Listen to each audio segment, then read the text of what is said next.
Hello everyone, welcome back to my channel. आज हम discuss करेंगे मुस्लिम लॉ के अंडर में मैरिज के कॉन्सेप्ट को, यानी कि जो विवाह है उसके बारे में आज हम इस वीडियो में कवर करेंगे। तो मैरिज जो है मुस्लिम लॉ में बहुत से स्कॉलर्स ने डिफाइन किया है। हम यहाँ पर इंपॉर्टेंट डेफिनेशंस को कवर करेंगे। अब बेसिकली अगर बात कर लें, द अरबिक वर्ड निकाह marriage literally mean union of sex, यानी कि दो अलग अलग सेक्स, एक मेल एंड फीमेल के यूनियन को जो है मैरिज माना गया है।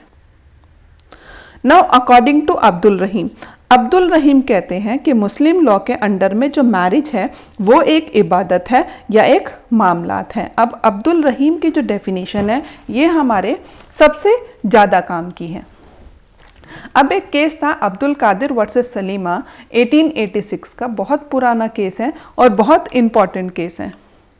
अब एक जस्टिस हुए हैं, जस्टिस महमूद, जो कि फर्स्ट इंडियन जज थे इलाहाबाद हाई कोर्ट के अंदर, जो है वो सबसे पहले इंडियन जज थे।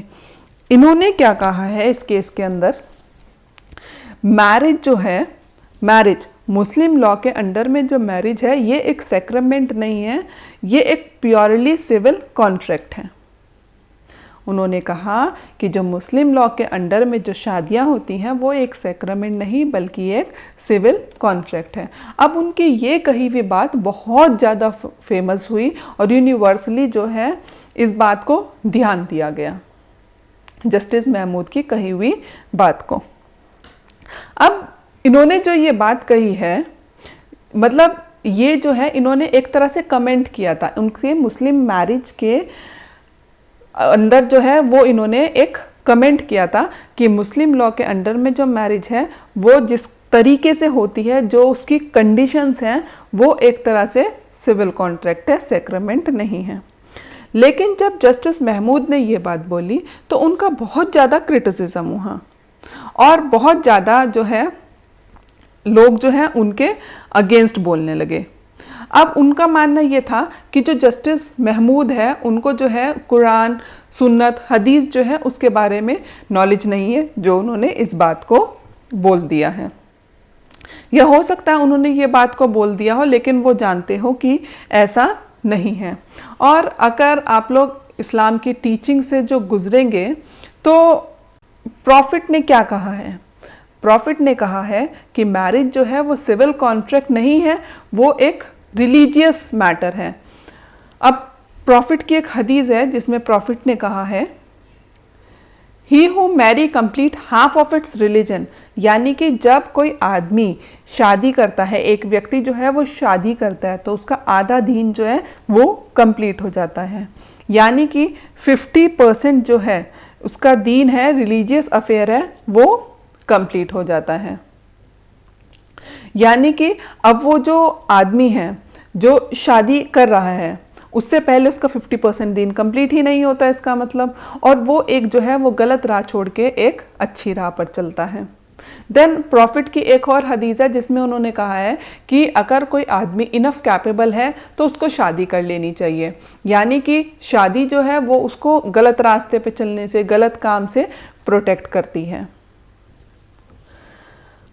देन मैरिज इन माई सुन्ना and those who do not follow are not my followers. और प्रॉफिट ने कहा है कि जो मैरिज जो है वो सुन्नत है और जो उसको मैरिज नहीं करते हैं वो मेरे ट्रू फॉलोअर्स नहीं हैं। अब एक और शहीद बुखारी में जो है एक और हदीस दी हुई है जिसमें prophet Mohammad be peace upon him, उन्होंने कहा है कि अगर कोई आदमी जो है अपनी वाइफ के मुंह में निवाला देता है तो वो भी जो है इबादत कंसिडर की जाती है। अब बहुत सी ऐसी चीज़ें हैं, बहुत सी ऐसी बातें हैं, हदीस है जहाँ पर जो है शादी को जो है एक रिलीजियस अफेयर बताया गया है। जैसे कि हमने अभी पढ़ा है कि जो शादी है, निकाह है, उसको करने से हमारा आधा दीन कंप्लीट हो जाता है। अब अनीस बेगम वर्सेस मोहम्मद इस्तफ़ा के केस की बात करें तो 1933 का केस है और जस्टिस सुलेमान ने क्या कहा है कि Muslim marriage by holding it both a civil contract and a religious sacrament, यानी कि जो मुस्लिम मैरिज है वो सिर्फ सिविल कॉन्ट्रैक्ट ही नहीं बल्कि एक रिलीजियस सेक्रेमेंट भी है। ये जो है जस्टिस महमूद ने, जस्टिस सुलेमान ने इस केस में कहा है।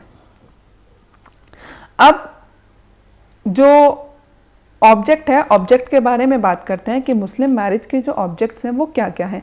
To restrain the sexual passion, यानी कि एक ह्यूमन बीइंग की, एक बॉडी की सेक्सुअल नीड को कंप्लीट करना मैरिज का जो है ऑब्जेक्ट है। Then ordering of domestic life, यानी कि एक प्रॉपर डोमेस्टिक लाइफ को मेंटेन करना, एक प्रॉपर सोशल लाइफ को मेंटेन करना भी एक ऑब्जेक्ट है।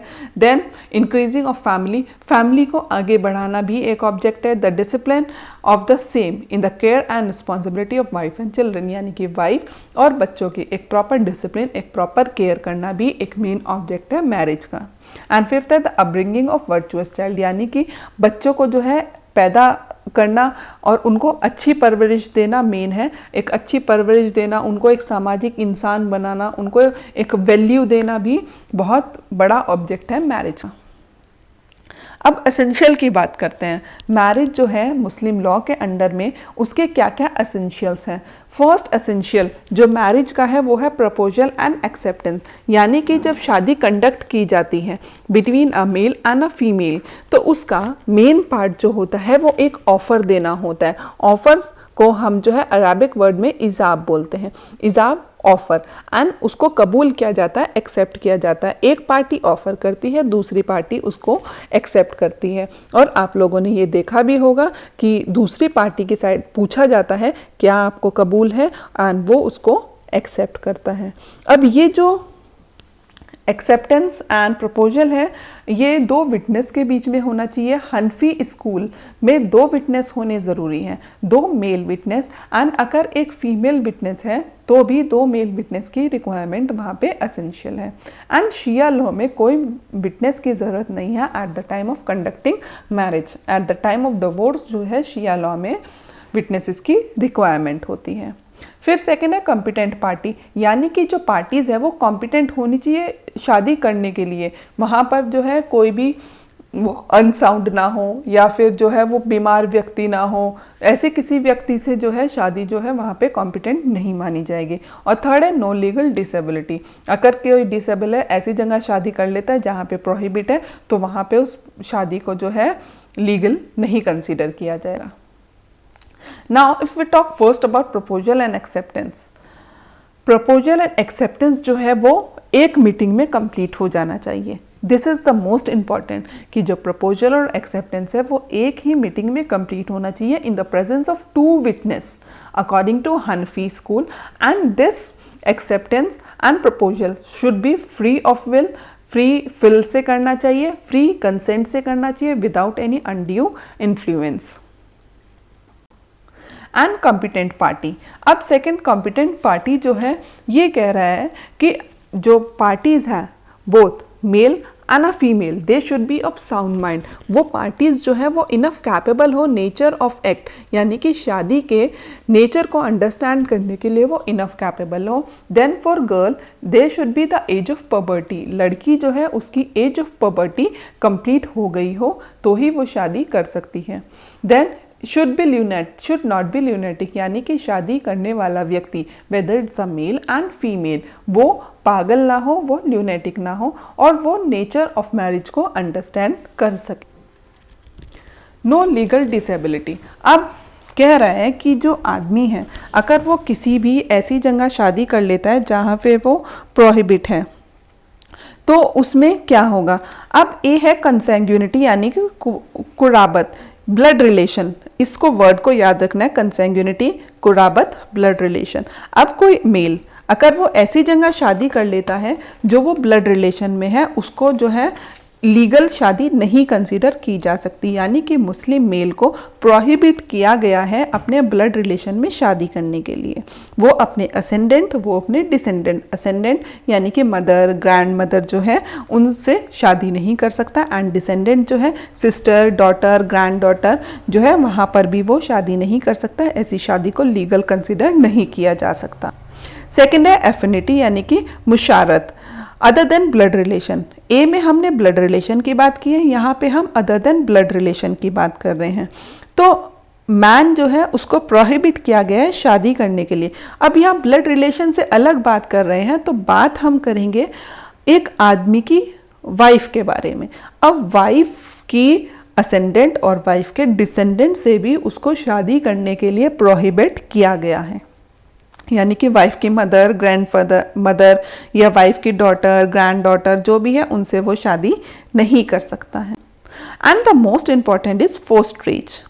फोस्ट्रेज या फिर रिजा, इसको आप कैसे समझेंगे कि अगर आपकी कोई बहन है यानी कि कोई लड़की है, उसने आपकी मदर का दूध पिया है तो वो आपकी फोस्ट्रेज सिस्टर हो गई। अब ऐसी लड़की से आप शादी नहीं कर सकते, उस लड़की की मदर से शादी नहीं कर सकते हैं।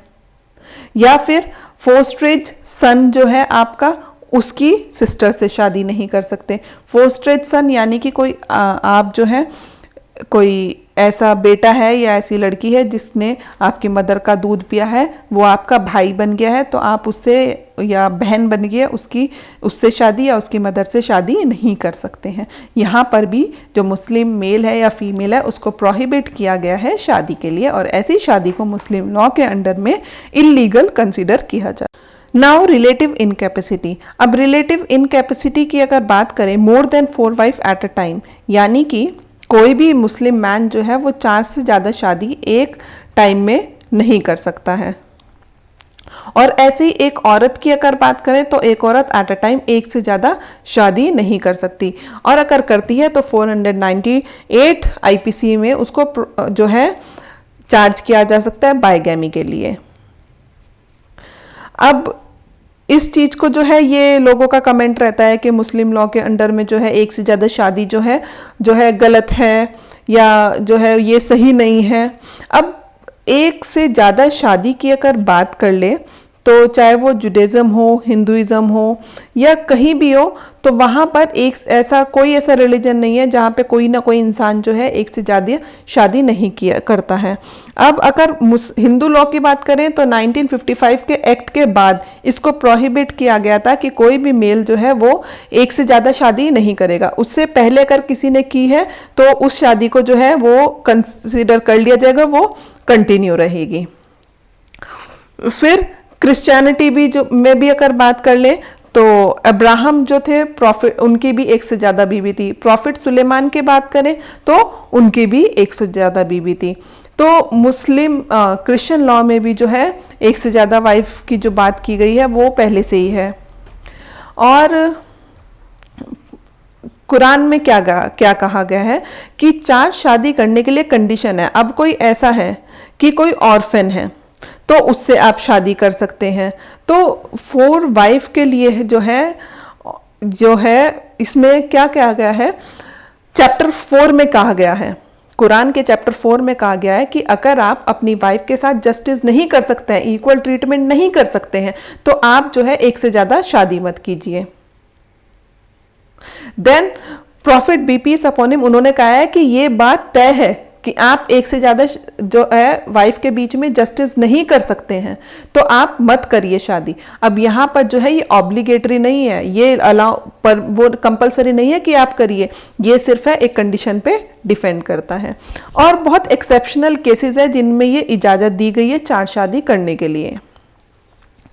Then absence of proper witness, अगर वहां पर प्रॉपर विटनेस नहीं है तो भी जो है शादी को जो है इनकैपेसिटी की कंडीशन में रखा जाएगा। शादी करते हुए 2 विटनेस की ज़रूरत होती है, ये हम पहले भी कर चुके हैं। अगर हनफी लॉ की बात करें, सुन्नी लॉ की बात करें तो 2 witness at a time of marriage, and Shia law की बात करें तो वहाँ पर at a time of marriage 2 witness की ज़रूरत नहीं होती है। देन मुस्लिम मर्द की अगर बात करें तो मुस्लिम मैन जो है वो 2 सगी बहनों से एट अ टाइम जो है वो मैरिज नहीं कर सकता है, वो शादी जो है प्रोहिबिट की गई है। वो दोनों बहनों का जो रिश्ता है अगर वो ऐसा है कि वो अपोजिट सेक्स के हैं तो उनके बीच में शादी नहीं हो सकती है। यानी कि उन दोनों के बीच में जो रिश्ता है वो महरम का रिश्ता होना चाहिए। यानी कि जो मैन जो है वो कभी 2 सगी बहनों से जो है वो शादी नहीं कर सकता है। फिर एक औरत से जो है वो इद्दत के टाइम भी जो है वो शादी नहीं कर सकता।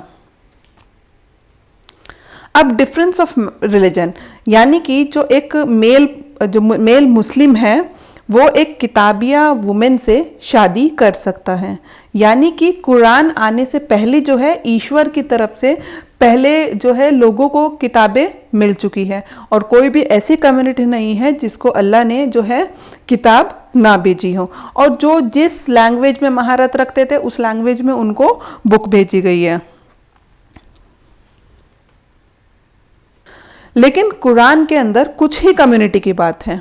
जैसे कि जीसस की बात करें, जीसस को इंजील भेजी, तो ये पीपल ऑफ द बुक बन गए हैं। यानी कि मुस्लिम मर्द जो है एक क्रिश्चियन लड़की से शादी कर सकता है।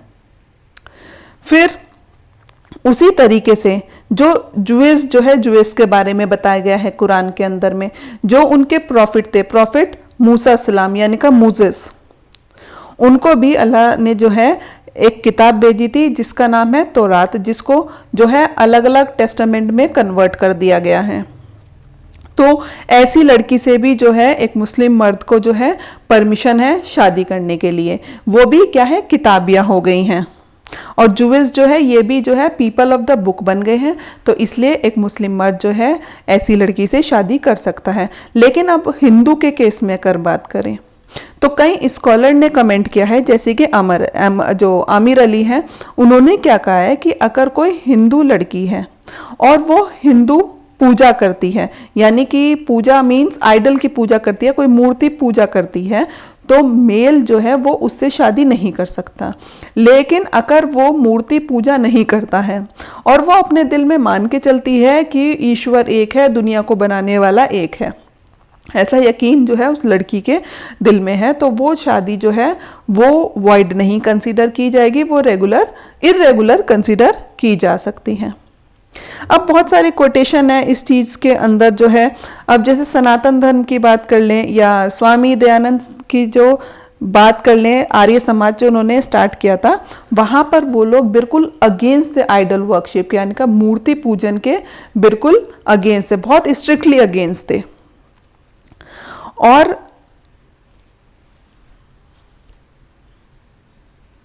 अब डिफरेंस ऑफ रिलीजन में एक मुस्लिम लेडी जो है वो किसी और किताब या मर्द से जो है वो शादी नहीं कर सकते। यहाँ पर जो छूट दी गई है वो सिर्फ एक मेल पर्सन को दी गई है। और अगर कोई औरत जो है या मर्द जो है किसी ऐसी औरत से या ऐसे मर्द से शादी कर लेते हैं जो कि आइडियल पूजा करता है, तो वहाँ पर मैरिज जो है वो इनवैलिड कंसीडर की जाती है, मैरिज जो है वो इनवैलिड हो जाती है। नेक्स्ट, ऑब्जेक्ट ऑफ इद्दत। अब इद्दत की बात जो करते हैं, ऑब्जेक्ट ऑफ इद्दत इज टू असर्टेन द, इद्दत का जो औरत होती है वो इद्दत में बैठती है और उस इद्दत का मेन मकसद होता है to ascertain the pregnancy of the wife, यानी कि उस औरत की प्रेगनेंसी को देखना जांचना जो है मेन ऑब्जेक्ट होता है। अब पहले वक्त की बात करें तो पहले इतना नहीं था, टेक्नोलॉजीज नहीं थी, तो फिर कैसे पता लग सकता था कि कोई जो वाइफ है after the death of the husband या आफ्टर द डिवोर्स जो है उसको वो प्रेग्नेंट है या नहीं है। तो उसको कुछ टाइम जो है फिक्स कर दिया गया कि इस पर्टिकुलर टाइम में उस औरत को इद्दत कंप्लीट करनी है, और इद्दत कंप्लीट करने पर पता लग जाता था कि जो वुमेन है वो प्रेग्नेंट है या नहीं है। अब विडो के केस में जो इद्दत का पीरियड रखा गया है वो है 4 मंथ एंड 10 डेज, यानी कि कोई ऐसी वुमेन जिसके हस्बैंड की डेथ हो जाती है तो उसको 4 महीने 10 दिन का इद्दत पीरियड कंप्लीट करना होता है। देन इद्दत ऑफ प्रेग्नेंट वुमेन, अब कोई प्रेग्नेंट वुमेन है और उसकी तलाक हो जाता है या उसके हस्बैंड की डेथ हो जाती है, तो वो तब तक इद्दत कंप्लीट करेगी जब तक कि डिलीवरी नहीं हो जाती है। और इद्दत इन केस ऑफ तलाक, तलाक के केस में जो इद्दत है वो 3 मेंस्ट्रुएशन साइकिल तक जो है कंप्लीट की जाती है, यानी कि 3 महीने, जब फर्स्ट मेंस्ट्रुएशन आया, सेकंड आया, थर्ड आया, तो थर्ड कंप्लीट होने तक जो है उसको इद्दत में रहना पड़ता है। अब मैरिजेस के काइंड की बात करें तो मैरिज के 3 काइंड है। मुस्लिम लॉ में मैरिज को 3 कैटेगरी में कंसीडर किया गया है। पहला है वैलिड यानी का सही, सेकंड है वॉइड बातिल, एंड थर्ड है इररेगुलर यानी कि इनवैलिड या फिर फासिद। अब कोई ऐसी मैरिज है जो कंडक्ट की जाती है बिटवीन टू पार्टीज और वहाँ पे ऑफर और एक्सेप्टेंस किया जाता है, फ्री कंसेंट से किया जाता है, अनड्यू इन्फ्लुएंस में नहीं किया जाता है, तो वहाँ पे with presence of two witness, तो वो जो है वो प्रॉपर वैलिड के अंडर में आ जाएगी, सही।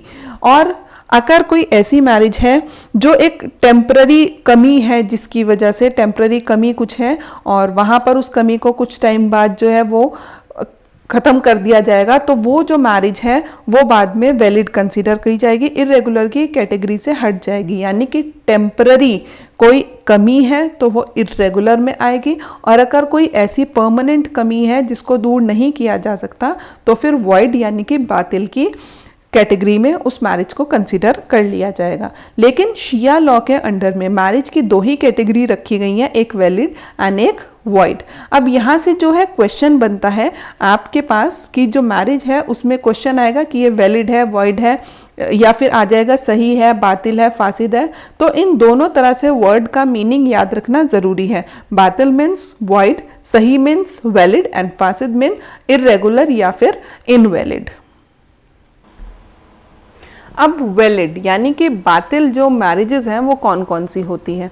अब कोई मेल मुस्लिम जो है अगर वो मैरिज कर लेता है फिफ्थ वाइफ से, तो फिफ्थ जो उसकी मैरिज है वो वाइड कंसीडर हो जाएगी। या फिर वो मैरिज कर लेता है किसी ऐसे रिलेशन में जो कि वो प्रोहिबिट है, तो ऐसी जो मैरिज है वो बातिल यानी कि वाइड कंसीडर हो जाएगी।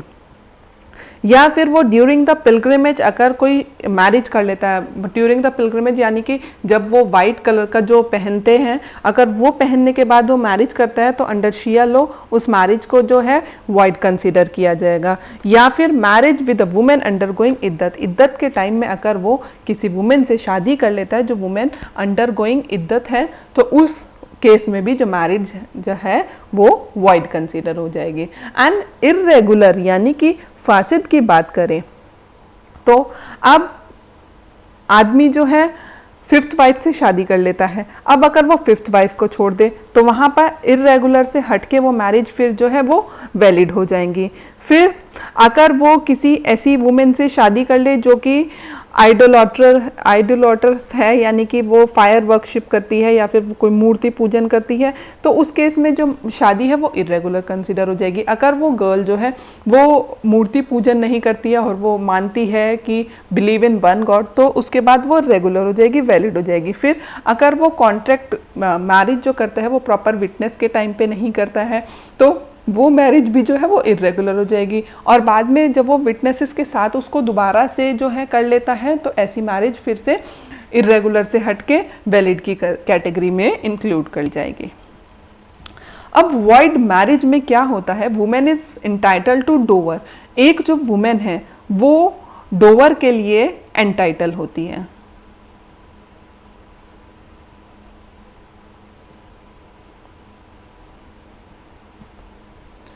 वाइड यानी कि मैरिज जहाँ पे शून्य हो, जहाँ पे मैरिज जो है वो पूरी तरह से जो है वो बातिल है, उस केस में जो वुमेन है वो इंटाइटल है डोवर के लिए। लेकिन दो तरह से हैं, before consummation and after consummation. अगर मैरिज में कंज्यूमेशन हो गया है तो क्या होगा, वुमेन को इद्दत के ऑब्जर्व करेगी इद्दत और उसको डोवर मिलेगा, लेकिन उसको राइट टू मेंटेनेंस नहीं मिलेगा ड्यूरिंग द इद्दत। और जो बच्चे उस शादी से होंगे, उस कंज्यूमेशन से होंगे, उन बच्चों को राइट टू प्रॉपर्टी मिलेगा दोनों पेरेंट्स की प्रॉपर्टी में।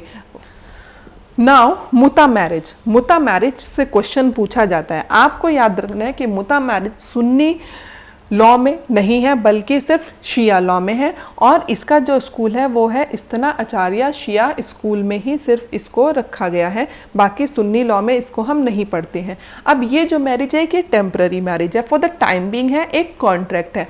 पहले क्या होता था, लोग महीनों ट्रैवल करके एक कंट्री से दूसरे कंट्री या एक जगह से दूसरी जगह पहुंचते थे for the purpose of trade या फिर वॉर, जो भी रीज़न हुआ करता था।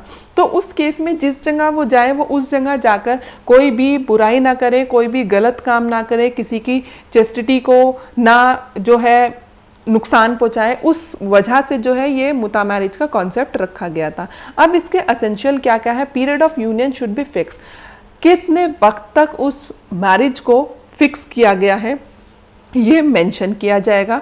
और कुछ specific dowers, some dower should be specified in the contract. मुता मैरिज में डोवर जो है स्पेसिफाई पहले कर दिए जाते हैं, जिससे कि जब वो आदमी उस लेडी को छोड़कर जाए तो वो लेडी जो है अपना मेंटेनेंस कर सके और उसको कोई भी दिक्कत ना आए। अब ये जो कॉन्सेप्ट है सिर्फ सोसाइटी में कुछ इल इफेक्ट ना हो, किसी लेडी किसी पर्सन के साथ कोई आदमी जो है वो गलत काम ना करे या सोसाइटी खराब ना हो, सिर्फ इस मोटिव से मुता मैरिज का कॉन्सेप्ट रखा गया था, जो आज के टाइम में कहीं ना कहीं बिल्कुल खत्म हो गया है।